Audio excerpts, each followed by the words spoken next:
There are only a limited number of supermodels, especially from the 90s. We mean supermodels, not just models in the world. Among these supers, there's only one Naomi Campbell. And she's got an amazing personality apart from being very pretty. She's incredibly professional. I mean, even at 15, she was turning up on sessions with bagfuls of gear and, you know, with necklaces and makeup and everything like that. As I say, an incredibly bubbly personality as well, so she always looks very lively in the photograph. She holds the distinction of being the first black model to grace the cover of French Vogue and American Vogue September issue. Additionally, she is a captivating face of NARS and so much more. Naomi is an icon, the icon of the modeling world, and one of the only supers of the 90s who is still working today and giving the younger girls a run for their money. She is at every Met Gala and has retained her status as queen. She is the most searched after model on Google. She has posed for about 600 magazine covers to date. She has seen her fair share of scandals though. We will get into them all, but I want you guys to really get to know Naomi the person first. We will not only do a model profile for her, but we will discuss her beauty and fitness routine because she has aged beyond gracefully. We will also talk about a few of her favorite things, childhood, career, and of course the scandals that made her who she is today. I will not leave not one stone unturned, and y'all know I'm good for it. But first, hey friend, welcome to my channel Queen Allude, where we deep dive and break down the most iconic stars through history. If you're not yet subscribed, please be sure to do so and turn on your notifications so you never miss an upload. Now without further ado, let's get into this video. Let's start with a beauty profile for her, shall we? When it comes to skincare, she told Vogue, I'm just gonna read off what she told Vogue. She said, I always start with a luxurious cleansing cream and a touch of liquid soap. And of course, I can't forget to mention my must-have vitamin C and rose oil for the extra boost of radiance on my face. Speaking of my daily routine, I never skip a day without cleansing and exfoliating. Removing makeup is a must for me every single night. Hydration is key. I love my skin to have that gorgeous dewy glow. And don't she have that gorgeous dewy glow even in her age now? Yes, she does. I keep it moisturized all the time with mask, face mask, creamy mask, paper mask, you name it, I've got it. On my days off, I prefer to keep it au naturel, no makeup at all. Clean and fresh is my go-to. In terms of her shower routine, only the finest baby soap touches my precious skin, she said. I avoid heavily scented shower gels. Moisturizing is an art. I constantly moisturize my entire body and use moisture serums for my face. No heavy creams or makeup that clogs those glorious pores. When it comes to beauty, I firmly believe that a woman should always pamper and maintain herself like a queen, week after week. I'm never limited by what society dictates. I create my own beauty rules. I've had my fair share of makeup artists who didn't have the expertise to cater to black beauties like myself.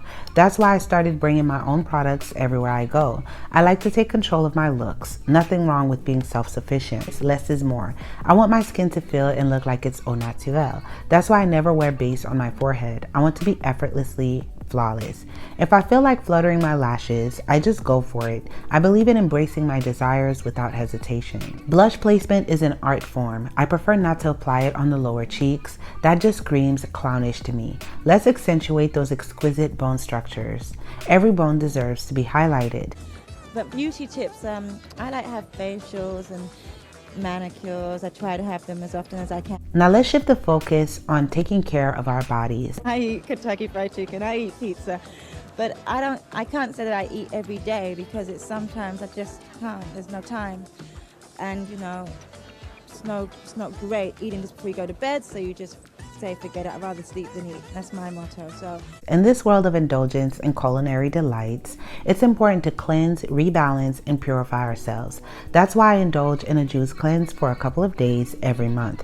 It's like hitting the reset button for my body. Pure bliss. Starting my day with hot water, lemon, and probiotics is a game changer. She does not drink coffee. She hates the smell of it, so her go-to drink is tea. The Fashion Pro has a long list of foods she will not eat, including dairy, chicken, and gluten. She's basically a vegetarian and pescatarian. She also loves gummy bears.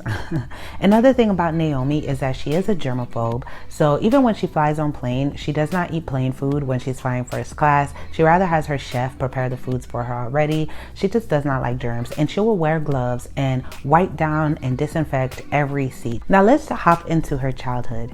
Naomi Campbell, a world-renowned supermodel, was born on May 22nd, 1970 in Lambeth, South London. Her mother, Valerie Morris, was a Jamaican-born modern dancer, and her father's identity remains a mystery as he abandoned her mother during her pregnancy. And according to her mother's wishes, Naomi has never met her father, and he was not named on her birth certificate. Growing up, Naomi spent her formative years in Rome, Italy, where her mother worked as a dancer. Later, they moved to London, and while her mother was traveling across Europe with her dance troupe Fantastica, Naomi lived with relatives.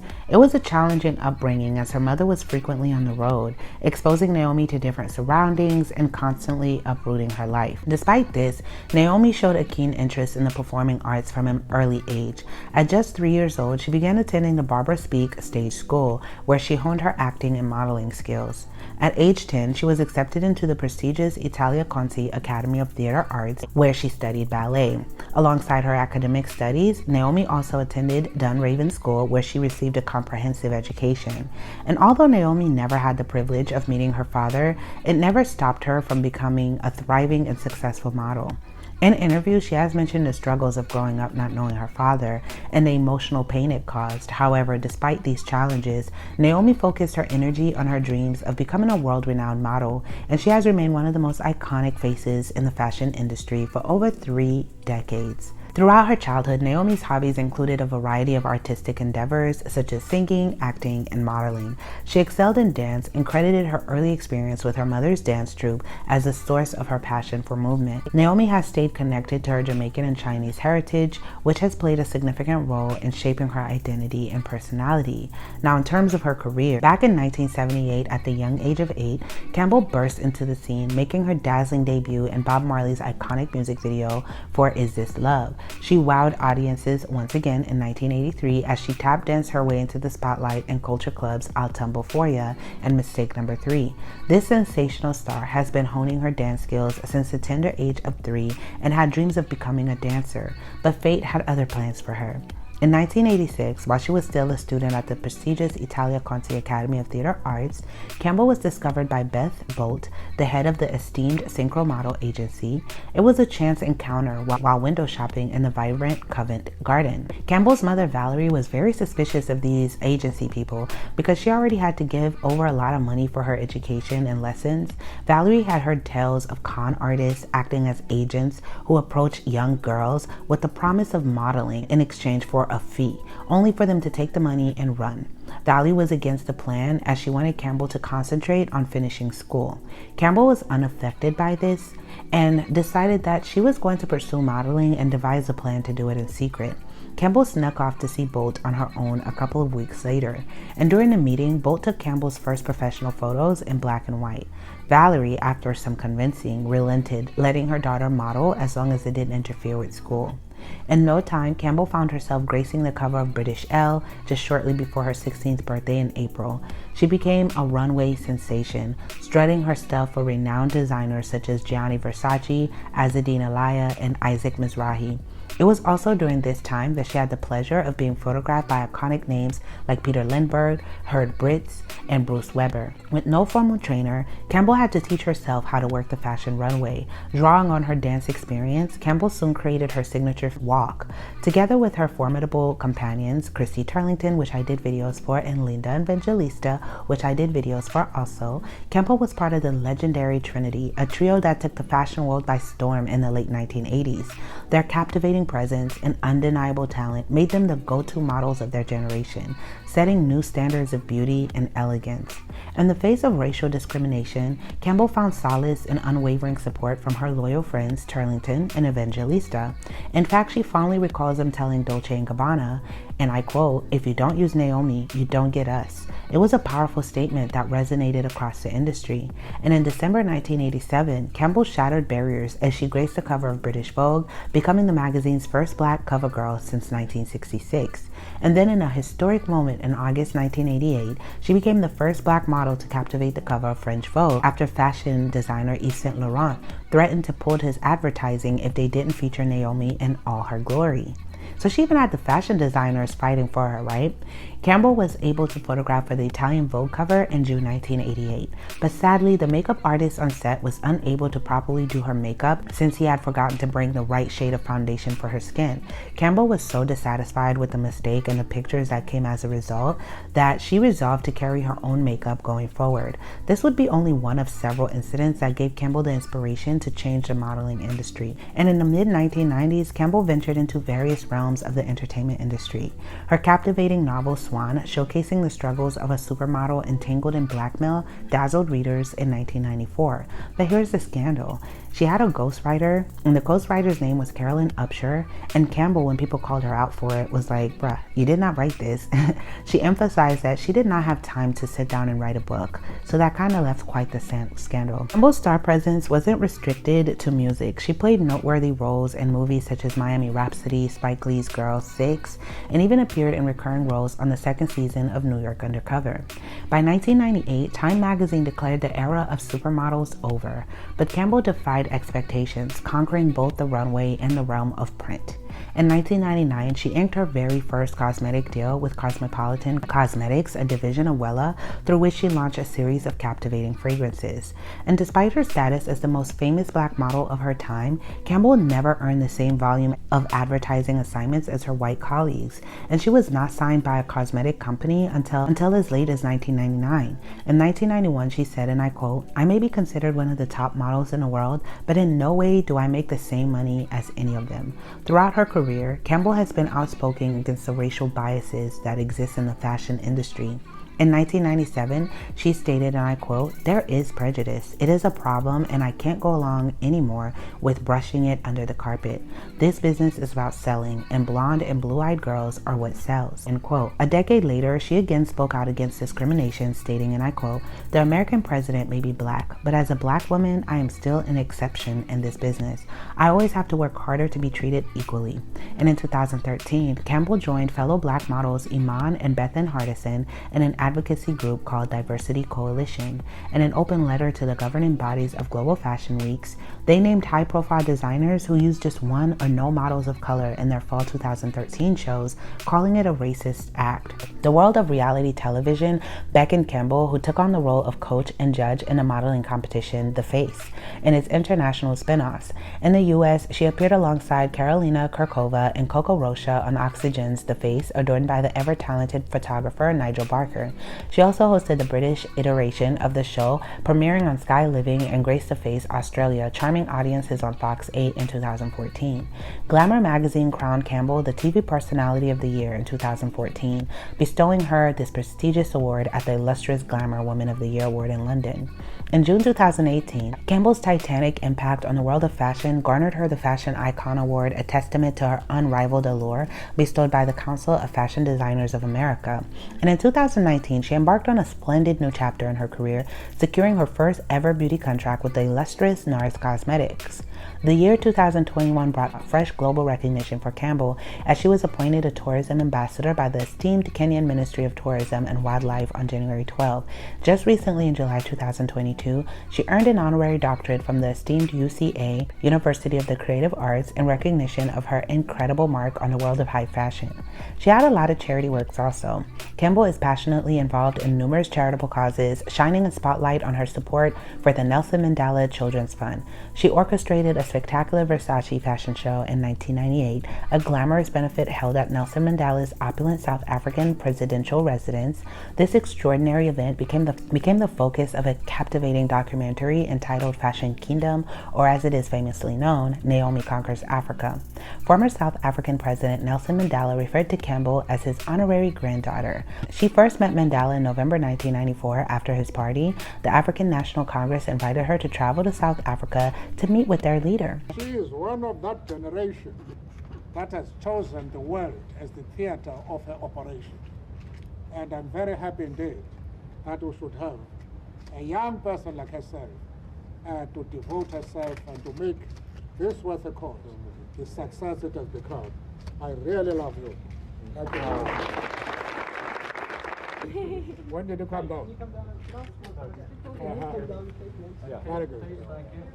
Okay, thank you very much. Over the years, Campbell has lent support to many of Mandela's political campaigns and humanitarian causes. Not only does Campbell champion breakthrough breast cancer, an issue close to her heart due to her mother's own battle, but she also founded the charity We Love Brazil in 2005. Through the sale of exquisite fabrics skillfully crafted by local women, this captivating venture aims to raise awareness and funds to alleviate poverty in Brazil. In the realm of compassion and high fashion, Campbell's dedication shines through the forms of her charity Fashion for Relief. Its remarkable fashion shows have raised vital funds for those affected by calamities such as Hurricane Katrina in 2005, the Mumbai tea attack in 2008, the devastating Haiti earthquake in 2010, the tragic Japan earthquake in 2011, and the heart-wrenching Syrian refugee crisis in 2017. And in 2009, Trinity's College University Philosophical Society granted Campbell the prestigious honorary patronage recognition, honoring her outstanding contributions both in her charitable endeavors and professional work. And in 2010, she was bestowed the Outstanding Contribution Award from British Elle by none other than Sarah Brown, recognizing her remarkable ambassadorship for the White Ribbon Alliance in addition to her illustrious career in the fashion industry. Now, let's jump into her beef with Tyra Banks. The fashion industry is no stranger to intense rivalry and competition. One of the most widely known feuds in the industry is the one between supermodels Tyra Banks and Naomi Campbell. This animosity between the two icons began in the early 1990s when they were both rising stars in the modeling world. Tyra Banks has claimed that Campbell bullied her during a Paris Fashion Week when they were both working for the same designer. Banks claimed that Campbell told her, "You're not gonna make it," and even went so far as to intentionally trip her on the runway. And we were doing that fashion show backstage, and you came up to me right when I was about to walk out, and you said something. And it's so funny because it was so surreal at the time when you said it. I didn't think that you could actually say something like that. You'll never be me. Don't ever think that you'll be me, and something like that. I said that. I know the person that I am, and I'm not someone to go and give myself away and say that to anybody. I've never said that in my life. So, but if that's what you remember, I accept that, but it doesn't sound like me to people that would know me. In response, Campbell has denied these allegations, claiming that she doesn't even remember interacting with Banks at that particular show. Over the years, rumors of gossip have spread about the feud and heightened tensions between the models. While many people initially sided with Banks, support has recently shifted towards Campbell in light of, all the shady stuff that Tyra Banks have done. And I did a video breaking all of that down too for Tyra Banks. And you will love that video. I have it in the links in the comment and also in the end cards in description. You will love that video. Some people did begin to see Tyra Banks as exaggerating her claims and becoming petty in her attitude towards Campbell. But don't you think some of the things are like blown up a little bit? When I would read the press, I'd be like, but this didn't happen. We didn't have a fight on the runway. It really was blown up out of proportion. No, most definitely. It was definitely blown up and perpetuated. But do you have proof that photographers were called? Do you have any proof? I have some close people with big names that I definitely will not tell their names today because they kicked my butt. But I have to say that I do believe a lot of it. Still, the feud between the two models is an unfortunate situation for the industry, as both women have made immense contributions to the modeling world and popular culture. At this point, it's unclear whether the issue will ever be truly resolved, but one thing is for sure: the legacy that both Naomi and Tyra have left behind is far too grand for their rivalry to diminish their incredible influence on the industry. Now let's get into her substance use. Naomi Campbell's substance addiction is a scandal that has been talked about for years. Many people have wondered how this popular supermodel got involved in such a dangerous and destructive world. According to Campbell herself, she began using substances in 1994, during a time when she was living the high life of a top model, traveling the world and being lavish with attention and gifts. Initially, Campbell saw substance use as a way to have fun and escape the pressures of her career and personal life. But as time went on, her addiction spiraled out of control and she found herself in a dark and dangerous place. And in 1999, she entered rehab to seek help for her Coca-Cola and alcohol addiction. Campbell's rock bottom moment came when she realized that her substance use was affecting her health, her relationships, and her ability to function in her career. She knew that if she didn't get help, she would continue down a path of self-destruction. How did you first get introduced to the drug? Was it just a part of the lifestyle? And what brought you out of it? My physical condition. Like, I showed up to do a job and basically collapsed. Just like you said, I could not stand. How long have you been sober now? I've been sober from drugs like 6 years and sober from alcohol a year and a half. After entering rehab, Campbell worked hard to overcome her addiction and rebuild her life.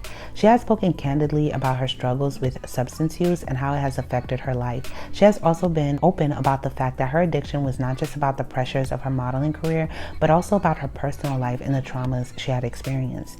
And despite the challenges she has faced, Campbell has been able to turn her life around and become a powerful advocate for sobriety and recovery. Through her own experiences, she has helped others who are struggling with addiction to find hope and support. Now let's talk about her assault cases.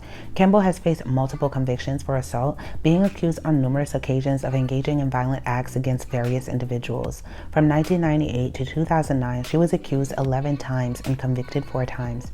And in February 2000, during the first case, Campbell acknowledged guilt in Toronto for assaulting her personal assistant with a mobile phone in September 1998.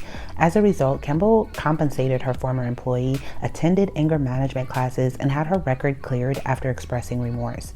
She also made headlines in 2006 when 8 other employees and associates came forward with claims of abuse. Notably, she was photographed wearing a Chip and Pepper t-shirt that read, "Naomi hit me and I loved it." In January 2007, Campbell pleaded guilty in New York to assaulting her former housekeeper by throwing a BlackBerry personal organizer at her in March 2006. As part of the sentence, Campbell was ordered to pay her former employees' medical expenses, attend an anger management program, and complete 5 days of community service with New York Sanitation Department. Throughout her community service, Campbell made fashion statements by donning designer outfits, including fedoras, furs, and upon completing her sentence, a stunning silver sequin $300,000 Dolce & Gabbana gown. She was assigned to community service. She served 5 days. She completed her service successfully. She reported every day on time.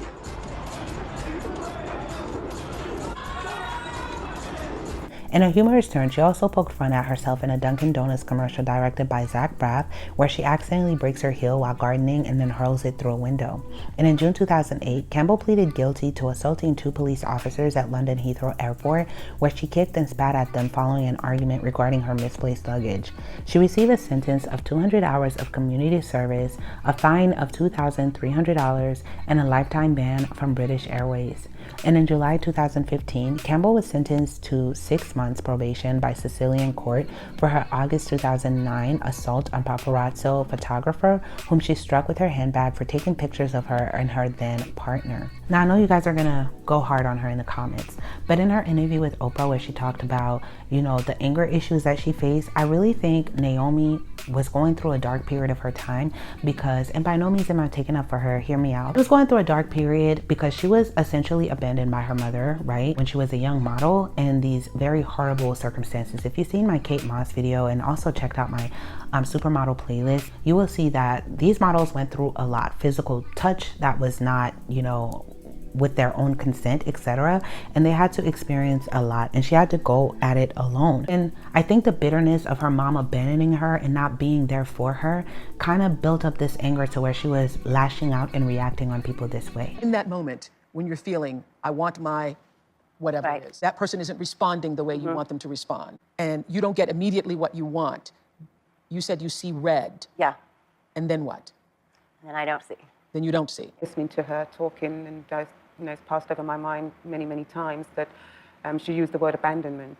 And it's fair to say that, yes, I do feel that I abandoned her. I wanted the best for my daughter, and I left Naomi to work to give her a better life, private education. I just wanted the best for her. She was my princess. It's my only child I had until I had my son. Every child really So, wants Naomi, you. I'm really, really sorry. Let's get a Kleenex. What are the cheers for? You don't know? Of course, I understand the sacrifice you had to make. I want to do better. I want to be a better person. I'm not proud of the things I've done in my life, and I'm striving to be a better person and to find peace. Even with Tyra Banks, one of the reasons that she said that, you know, she was so resentful of Tyra, because I believe there was some shady things that Naomi was obviously doing to Tyra behind the scenes, though I don't always think that Tyra was this innocent, as you guys see in my Tyra Banks video. But Naomi did tell Tyra that, hey, you had your mom with you. And a lot of the girls, like I did my Kimora Lee Simmons video, if you've seen my Kimora Lee Simmons video, she talks about that too, being alone and these grown men coming to talk to you, approach you, and you not having a parental figure with you. So Naomi did find that hurtful for her also. What I was envious of you was you had your mother with you. I never was able to have my mother with me. I always remember you had your mother at all your shows, and she was always there with you, and I thought that I wish that I could have my mother with me. Why couldn't your mother be with you? Because she just had a baby. And it wasn't possible. Many times in my career I felt lonely, but I'm not going to stop what I was doing. It's, you're traveling alone, you're arriving into different cities, and yes, you want someone to say, to be with you at all times, but it can't always be that way. But never to let it stop you from getting to where you have to get to. So if it's cold up there, I'd rather be up in the cold than give them what they want to stay at their level because of their jealousy. So with that, I'm not excusing anything she did, but obviously there's a lot of hurt there. When you're young, you do want to be protected and want to have your parents around you and want to feel safe. And then you're thrust into this life with older models, older men, substances being thrown at you, and the wild life, grown men wanting to lay with you. She probably was a victim of this whole Epstein thing, which we're going to get into also, because a lot of young models, like we stated, Kimora said it, Kate Moss, all these other women have spoken about how a lot of these young models were essentially selling themselves to these people too. They didn't know better, and a lot of them was getting in touch without their consent and was being bribed to go do these things for fame and stuff. And they were young. They got into it at like 14, 12, 13. These weren't like adults. I want you guys to give them some grace.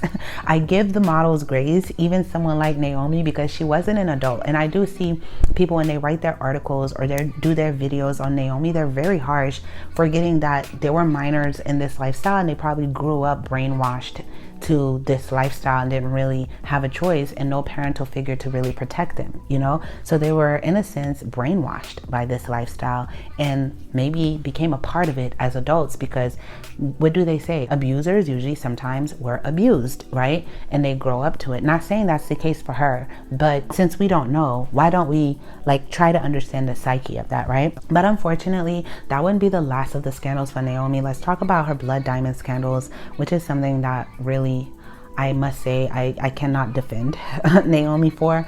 Naomi Campbell is no stranger to controversy, and the infamous blood diamond scandal is one of her most well-known controversies. And in 2010, Campbell was called to testify in the war crime trials against former Liberian President Charles Taylor at the Special Court for Sierra Leone. The scandal revolves around a blood diamond that Campbell allegedly received from Taylor during a Nelson Mandela Children's Fund function in 1997.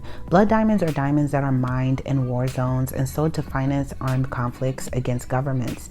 At the time, Campbell was one of the most famous models in the world. So when she was asked to testify in this highly publicized war crime trials, the media had a field day. Campbell's handling of the ordeal, however, left much to be desired.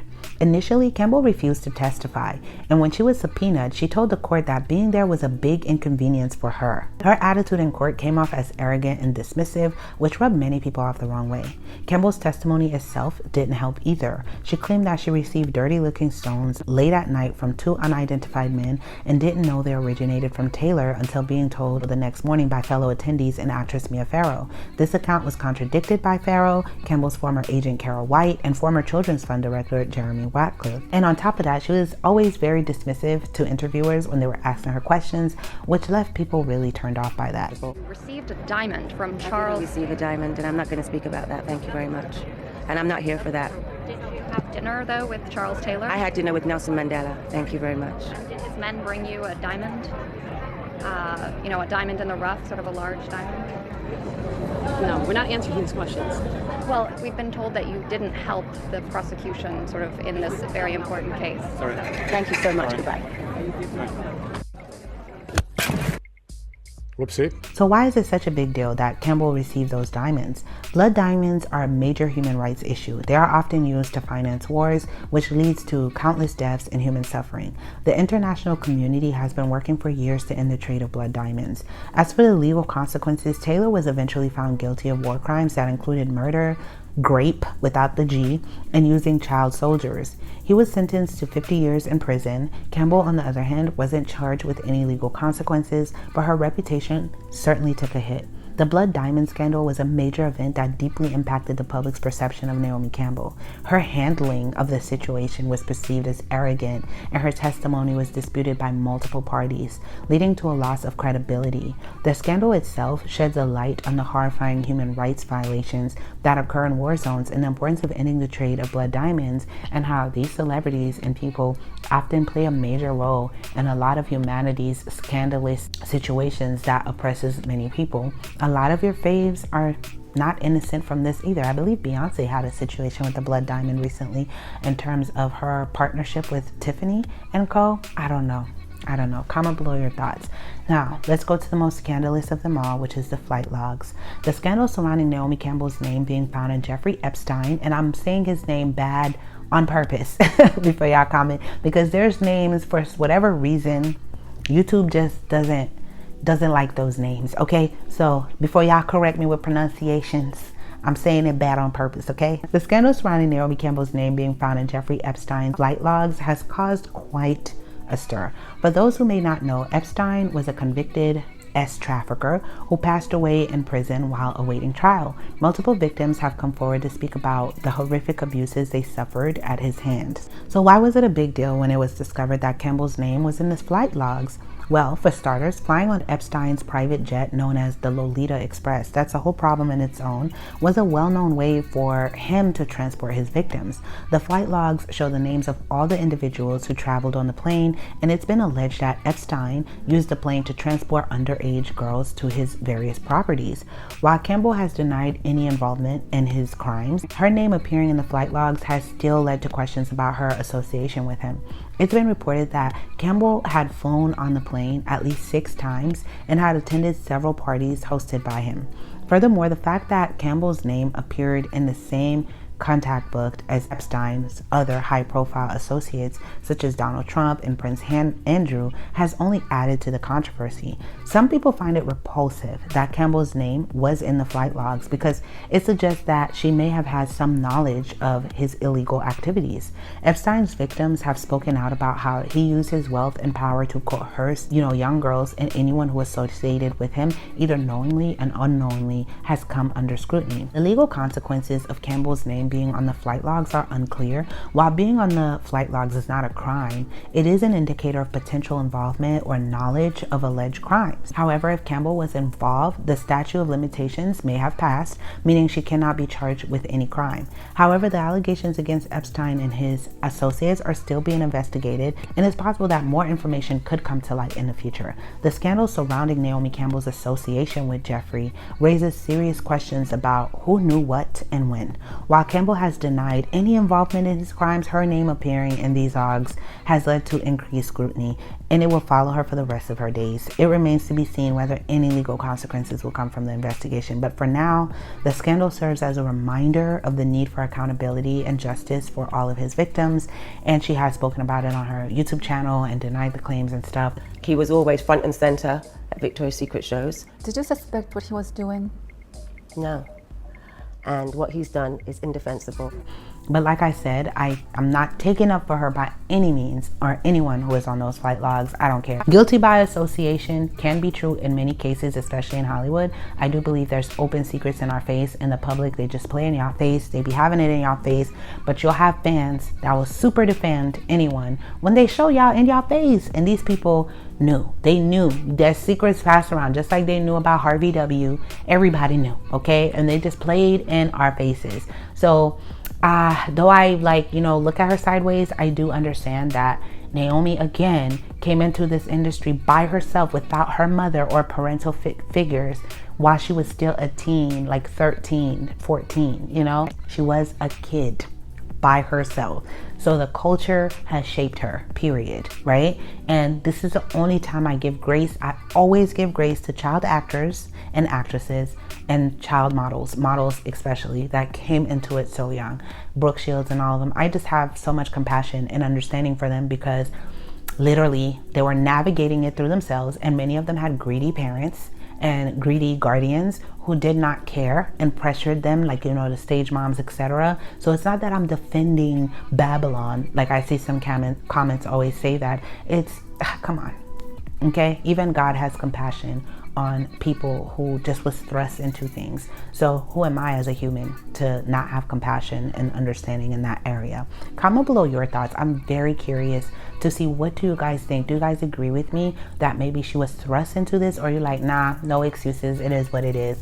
Where do you stand on this? In 1993, she became engaged to YouTube bassist Adam Clayton. They met in February of that year. Campbell and Clayton separated the following year. And in 1995, she dated Leonardo DiCaprio.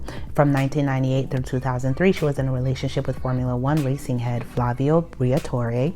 She became engaged to him before breaking off the relationship, and Campbell now considers Briatore her mentor. From 2008 until 2013, she was in a relationship with Russian businessman Vlad Doronin, and she also had relationships with Robert De Niro, Hassan Jamil, Sean Diddy Combs, and Usher. But in May 2021, she announced the birth of her daughter. In February 2022, Campbell confirmed to Vogue that her daughter was not adopted, posing with her child for a photo shoot. And in June 2023, she welcomed a baby boy, all via surrogate.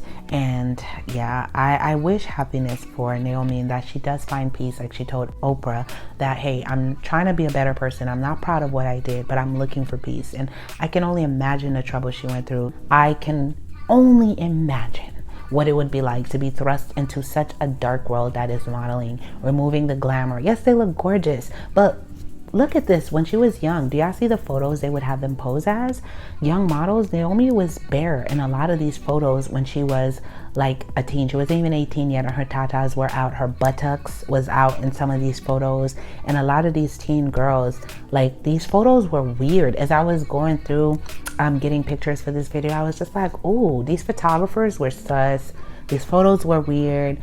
The circumstances, and these girls had no parents around, which was easier for them to control. I could just talk about this all day, but I love you guys so much. Please comment below who else would you guys like to see, and of course your thoughts. Don't be shy, okay? If you watch till the end and you have nothing to say, at least leave a heart in the comments. I don't care what color. And also, if you like the music you're listening to, the link is in the description. Support my brother. I love you guys so much. Thank you for tuning in. Until next time.